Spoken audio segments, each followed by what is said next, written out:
Well, anger is raging in Bhandara and Maharashtra over police inaction in nabbing those responsible for the rape and killing of 3 minor sisters. It has been nearly 1 week since the girls went missing and their bodies were found in a well, and the cops have still made no headway in cracking this case. And what has come as a slap in the face of the Maharashtra government is that the mother of the victims has refused the 10 lakh rupee compensation given by them.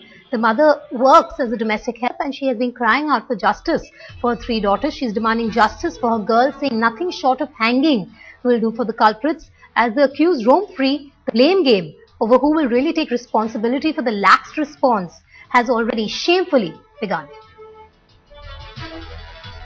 इस तरह से अगर समाज में और देश में अगर हम महिलाओं के प्रति, और इसमें तो बच्चे हैं, इसमें महिला भी नहीं है, तो केवल 6-9 साल के बच्चे, नन्हे मुन्ने बच्चों के साथ इस तरह से जिसने भी ऐसी क्रूर घटना की है, तो उसका तो सवाल ही नहीं। उसको पकड़ के उसके ऊपर सख्त से सख्त कार्रवाई, उसकी फांसी होनी चाहिए। We will inquire from what has happened in that case.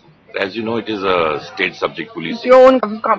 It is a state subject policing. So we will inquire from the state police what action they have taken so far and what progress they are making. कानून बनाने में भी ढिलाई है, police की कार्यवाही में ढिलाई है, और इसके साथ साथ जब तो इस तरह से बच्चियों को और समाज की मानसिकता को तो देखा ही जा रहा है कि किस तरह से सब लोग एक तरह के हैवान हो गए हैं इंसान की जगह। तो इन लोगों को तत्काल गिरफ्तार किया जाए।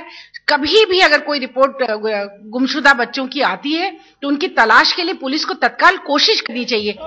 यहाँ पे जो घटना हुई है, ये घटना का आप स्वरूप देख रहे हो। जिस मोहल्ले में ये घटना हुई, उस घटना में कल पुलिस माध्यम से लोगों में भय पैदा हो गया है कि पुलिस प्रशासन पे अब जनता का विश्वास रहा नहीं है। इस माध्यम से राज्य सरकार पे भी अभी विश्वास रहा नहीं है। इस घटना को केंद्रीय अन्वेषण विभाग की तरफ से ये चौकसी होना चाहिए, ये मांग हम करने वाले हैं, और राज्य के सरकार को तुरंत बर्खास्त करे, ऐसे हम राष्ट्रपति से विनती करेंगे।